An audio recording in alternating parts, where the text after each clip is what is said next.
अध्यक्ष महोदय, बहुत है। सबसे पहले तो मैं आपको धन्यवाद दूंगा कि आपने आज वक्फ संशोधन विधेयक 2025 पर जो आपने मुझे बोलने का अवसर दिया। बेनीवाल जी। अध्यक्ष जी, मेरे से पूर्व हमने गृह मंत्री जी को भी सुना, पूरे देश के विद्वान इस साइड से भी बोले, इधर से भी हमारे बोले, जमकर बहस हुई। लेकिन आवश्यकता तो आज है बेरोजगारी पे चर्चा की। देखिए, मैं आपको बता रहा हूँ, वो भी आपके लिए जरूरी होगा। अग्निवीर पे चर्चा नहीं करना चाहते ना? एक मिनट समाप्त तो करना। हमारे तो गृह मंत्री जी बैठते हैं, आप बैठते हो तो हम तो आज बात तो बोल ही नहीं पाते साहब। आप बोलो तो छोटी पार्टियों को जाओ बाहर चले जाते हैं। कम से कम 5 मिनट आज समय दे, सुबह से बैठे, कोरम हम ही पूरा करते हैं। ये सारे सिंगल पार्टी के मामले। अध्यक्ष जी, मेरा निवेदन था कि सारी चर्चा हुई और निश्चित रूप से मुसलमानों के अंदर एक मैसेज है देश के अंदर कि वक्फ का जो बिल आ रहा है वो मुसलमानों के खिलाफ है। मैं आपको याद दिलाऊं अध्यक्ष महोदय कि मुस्लिम क्रांतिकारियों ने भी आजादी के आंदोलन का अपना योगदान दिया, जिसमें मौलाना अब्दुल कलाम आजाद, अशफाक उल्लाह खान, मौलाना मोहम्मद अली जोर और मौलाना हसरत मोहनी जैसे नाम शामिल है। ये सरकार जब इस प्रकार के विधेयक लेकर आए तो उनका योगदान नहीं भुलाए और ऐसा मैसेज देश के अंदर नहीं जाए, ये मेरी मांग है। अध्यक्ष जी, बिल जब आया था तो यहाँ बड़ी चर्चा हुई और गर्मा गर्मी के अंदर सरकार ने इस बात को स्वीकार किया कि बिल को जेपीसी को भेजा जाए और ये जेपीसी के अंदर चला गया।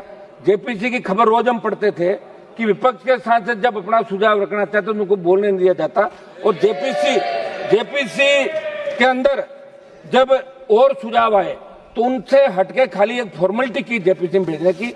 जो सुझाव जो संशोधन चाहते थे वो इसके अंदर नहीं गए। मेरी मांग है कि आप इसके अंदर बड़ा मन रख के विचार करें गृह मंत्री जी।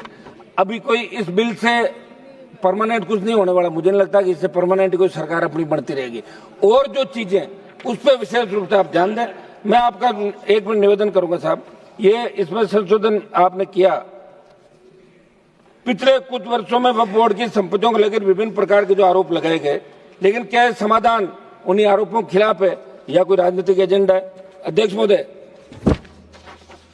संसदीय कार्य मंत्री जी को मैं ये भी पूछना चाहूंगा कि बिल धार्मिक स्वतंत्रता में दखल तो नहीं देगा, फिर देश का आम मुस्लिम इसका विरोध क्यों कर रहा है? ये आम जो विरोध कर रहा है, मेरे इलाके से मैं बता दूं आपको, जिस संसदीय क्षेत्र से मैं आता हूं, मकराना, लाडनू, नागौर, डीडवाना, वहां के लोग कह रहे हैं कि साहब इतना बड़ा हल्ला हो रहा है, आप वहां क्या करें पार्लियामेंट के अंदर? ये तो अच्छा हुआ आज आपने हमें बुलवा दिया, अगर नहीं बोलते तो बाहर जाके ये कहना पड़ता कि आप अंदर क्या सो रहे थे, क्या कर रहे थे, बोले तो नहीं। और हम हमारी बात आप तक ही रख सकते हैं और छोटी पार्टियों को आप संरक्षण देते हैं। आज आपको बहुत बहुत धन्यवाद अध्यक्ष जी कि आज आपने हमें बोलने का अवसर दिया। अध्यक्ष जी है बोलने दो ना मुझे। गिरिराज सिंह जी, आप अपना काम कर रहे हो, मैं मेरा कर रहा हूँ। आप उधर से बोलो, मुझे भी तो बोलने दो साहब। अब की बार तो हम चुन के कैसा है आप जानते हो सारी बातें। सदन में जब मुस्लिम समाज की बात चल रही सदन माध्यम से ये भी अवगत करा दें कि इस वक्फ विधेयक से आर्थिक, धार्मिक और सामाजिक असमानताओं का सामना जो करना पड़ रहा है, सरकार की नीतियों में बदलाव है, लेकिन मुसलमानों की शिक्षा और रोजगार में स्थिति में कोई व्यापक सुधार 70 साल में नहीं हुआ। ठीक है, ये लोग भी भाषण दे रहे थे, लेकिन मुसलमानों का जो सुधार आर्थिक, सामाजिक, धार्मिक रूप से नहीं हुआ, तो इसमें कहीं न कहीं दोष इन लोगों का भी है। हाँ, हम बिल के इसके आपके विधेयक के खिलाफ है, लेकिन कांग्रेस पार्टी भी कहीं न कहीं अगर ये विचार करती तो निश्चित रूप से बहुत बड़ा और फायदा हो सकता था नौकरियों में और सब बातों में। अध्यक्ष महोदय, हमारी जो वक्फ की संपत्तियां, सुनिए एक बार, सुनो साहब, वक्फ की संपत्तियां हैं, अब हम तो खुद बोल रहे, सुनो मेरी बात, आप लोग हमारे छोटे दलों का ध्यान रखते हो क्या कि भाई मैं बोलना, खुद बोल के ताली बजा के चले जाए तो बैठ रहे थे पीछे सारे सिंगल मेंबर पार्टी, हमारे दम पे लड़ते हैं, दम पे ही बोल रहे हैं सारा। वक्फ संपत्तियों की सरकारी संपत्ति घोषित करने की साजिश। अध्यक्ष जी, मैं ये पूछना चाहता हूँ कि ये जो बिल है, इससे कहीं ये तो नहीं कि सारी जो वक्फ की संपत्तियां हैं इसमें आप अपने नॉमिनेट करके और कलेक्टर को पावर देकर सरकारी संपत्तियां तो घोषित नहीं करें? ये एक बहुत बड़ा मुद्दा इस देश के प्रत्येक व्यक्ति के मन, सामाजिक ताना बाना। अध्यक्ष महोदय, इस बिल लाने के पीछे सरकार की मंशा पर सवाल निशान खड़े हो रहे हैं, क्योंकि आपकी नीतियां उद्योगपतियों के हित को देखकर बन जाती है। जैसे जमीन को धार्मिक और सामाजिक कल्याण के लिए संरक्षित किया गया था उसे हड़प कर बड़े उद्योगपतियों को बांटना, मुस्लिम समुदाय के अधिकारों को चिरा जाना। एक मिनट समाप्त करो। इसलिए ये कैसे सुनिश्चित होगा कि मुस्लिम समुदाय के अधिकार का नहीं होगा?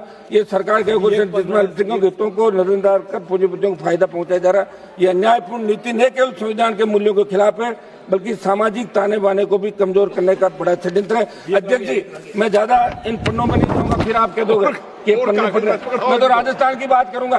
राजस्थान में जो वक्फ की संपत्तियां, ये मेरे प्रदेश के अंदर वक्फ की कौन सी संपत्तियां हैं उनके बारे में लोगों को पता ही नहीं। और राजस्थान प्रदेश की वक्फ की कौन की संपत्तियां जो सरकार की तरफ जा सकती है, राजस्थान का मुसलमान भी देखना चाहता है कि हमारे हितों पे कुठाराघात हो रहा है। देखिए, राजस्थान से 11 MP चुन का है।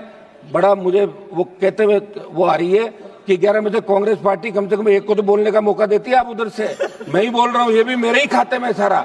मैं ही लड़ाई लड़ रहा हूँ यहाँ पे, मुसलमानों की भी लड़ रहा हूँ, मेरे समाज की लड़ रहा हूँ, अग्निवीर की लड़ रहा हूँ, किसान की लड़ रहा हूँ, बेरोजगार की लड़ रहा हूँ, बढ़ती महंगाई की, भ्रष्टाचार की और बढ़ते अपराधों की सारी लड़ाई मुझे लड़नी पड़ रही है। इस बिल के अध्यक्ष महोदय मैं विरोध करता हूँ और मैं चाहता हूँ कि बिल ये